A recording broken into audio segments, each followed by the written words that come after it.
اعوذ باللہ من الشیطان الرجیم بسم اللہ الرحمن الرحیم ایاک نعبد و ایاک نستعین۔ اس کا ترجمہ تو بہت آسان ہے، تو آ ہی گیا کہ ہم صرف اور صرف آپ کی عبادت و بندگی کرتے ہیں اے اللہ، اور صرف آپ ہی سے مدد مانگتے ہیں۔ اس آیت میں دو چیزیں ہیں۔ ایک تو اس میں اللہ تبارک تعالیٰ کی عظمت کا بیان ہے۔ کس کا؟ کہ اے اللہ عبادت کے لائق تو آپ ہی ہیں، ہم تو صرف آپ ہی کی عبادت کرتے ہیں، آپ ہی کی بندگی کرتے ہیں، آپ ہی کے سامنے سجدے کرتے ہیں اور کسی کے سامنے نہیں۔ معلوم ہے کہ آپ معبود ہیں، کیا ہیں؟ وَإِيَّاكَ نَسْتَعِينُ، ہم صرف آپ ہی سے مدد مانگتے ہیں اور کسی سے مانگتے بھی نہیں، لہذا آپ مستعان بھی ہیں۔ کیا؟ تو ایک اعتبار سے تو اس میں اللہ تبارک تعالیٰ کی تعریف ہے کہ آپ معبود برحق ہیں اور اکیلے ہیں اور مستعان بھی آپ ہیں۔ دوسرے اعتبار سے اس میں دعا ہے، کیا؟ کہ میں تو آپ کا غلام ہوں، ہے نا، میں آپ کی بندگی کرتا ہوں اور میں آپ سے مدد مانگتا ہوں، آپ کے سوا میرا کوئی کون ہے جو میری مدد کرے۔ اب نعبد کا تذکرہ تو آ گیا، اب نستعین ہے، نستعین کا تذکرہ بھی آ گیا کہ اللہ کے نبی صلی اللہ علیہ وسلم نے ظاہری اعتبار سے بھی عام لوگوں سے مانگنا، بھیک مانگنا، ہاتھ پھیلانا، اس کو منع فرمایا۔ کیا فرمایا؟ فرمایا کہ بھائی جوتے کا تسمہ ٹوٹ جائے تو اللہ سے مانگو، اللہ کے ساتھ ایسا گہرا تعلق ہونا چاہیے، یہ آپ نے فرمایا۔ تو ایک تو ہے کہ کسی سے کوئی چیز مانگے ہے، آج تو موٹر ہے تو دوا چھپ، ظاہر سی بات ہے یہ تو دنیائی ضرورت ہے، یہ اس ممانعت میں نہیں ہے۔ لیکن کسی سے بیٹا مانگے، کسی سے رزق مانگے، کسی سے صحت مانگے، ظاہر سی بات ہے ڈاکٹر تو خود بھی بیمار ہو جاتے ہیں، معلوم ہے کہ صحت ان کے ہاتھوں میں بھی نہیں۔ تو یہ فرمایا، اس لیے دعا جو ہے یہ بھی عبادت ہے۔ جب عبادت خاص ہو گئی کس کے لیے؟ اللہ تعالیٰ کے لیے، مثلا دعائیں بھی خاص ہیں کس کے لیے؟ اللہ تعالیٰ کے لیے۔ سوال ہے کیوں؟ نماز تو عبادت ہے، کیا دعا بھی عبادت ہے؟ کل تو اس کا تذکرہ آیا، الدعاء مخ العبادہ۔ کیا؟ دعا تو عبادت کا مغز ہے، دعا تو عبادت کا مغز کے معنی آتے ہیں جو اندر رہتے ہو، گری گوش ہے نا، مغز بہت قیمتی چیز ہے، کنشا جاد باوکن گوجن ہے نا۔ تو معلوم یہ ہوا کہ یہ جو دعائیں مانگی جاتی ہیں، گڑ گڑایا جاتا اللہ کے سامنے، ہاتھ جوڑے جاتے ہیں، دوستو یہ عبادت کا مغز ہے، یہ اصل عبادت ہے۔ بات سمجھ آ گئی؟ تو اس لیے فرمایا کہ دعا بھی خاص ہونی چاہیے کس کے لیے؟ اللہ تبارک تعالیٰ کے سامنے۔ اب دعا سے کیا کیا ہوتا ہے دیکھ لیجئے، یہ دعا، یہ حدیث ہے۔ عن ابی ہریرہ رضی اللہ تعالی عنہ قال قال رسول اللہ صلی اللہ تعالی علیہ وسلم لیس شیء اکرم علی اللہ من الدعاء، رواہ الترمذی و ابن ماجہ۔ حضرت ابو ہریرہ رضی اللہ تعالیٰ عنہ فرماتے ہیں کہ حضرت رسول اللہ صلی اللہ علیہ وسلم نے فرمایا، اللہ تبارک تعالیٰ کے یہاں کوئی چیز اور کوئی عمل دعا سے زیادہ محبوب نہیں۔ دعا سے زیادہ محبوب یعنی دعا مانگنا، گڑ گڑانا، یہ اللہ کو اتنا محبوب ہے کچھ نہ پوچھیے۔ اور اس امت میں سب سے زیادہ دعائیں جو مانگی ہیں وہ اللہ کے نبی سے مانگی ہیں۔ جتنا انہوں نے گڑ گڑایا ہے ایسا تو نہ کوئی گڑ گڑا سکتا ہے، نہ کوئی ولی اور نہ کوئی صحابی، نہ کوئی نہیں۔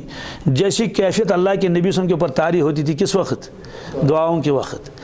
بدر کے موقع پر رات بھر آپ کے لیے چھپرا بنایا گیا تھا، عربی میں چھپرے کو عریش کہتے ہیں۔ کیا؟ عریش۔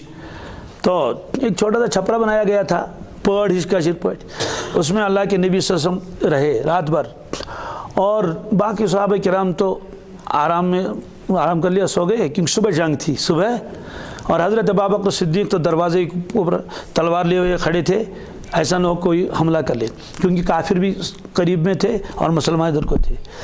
آپ اتنے دعائیں آپ نے مانگی اور اتنا رویا اللہ کے سامنے، اللہ اکبر، کہ آپ چادر مبارک اوڑھتے تھے ایسے تو دعائیں مانگ رہے تھے، اتنی دعائیں مانگی اور اتنے دستے مبارک اوپر اٹھا لیے کہ وہ چادر مبارک بھی نیچے گر گئی، اتنی آپ نے آہوزاری کی۔ تو اور اللہ تعالیٰ سے کہنے، اللہ آپ نے تو وعدہ کیا ہے مجھ سے کہ میں مدد کر لوں گا، لیکن یہ تو نہیں فرمایا کب کریں گے آپ، لیکن مجھے آج مدد کی ضرورت ہے۔ اگر آج آپ نے مدد نہیں کی تو اے اللہ یہ تو جتنے بھی میرے چند ساتھی ہیں یہ تو کل شہید ہو جائیں گے۔ عجیب جملہ ہے، پھر اس روئی زمین پر آپ کا کوئی عبادت کرنے والا ہوگا نہیں، لن تعبد ابدا،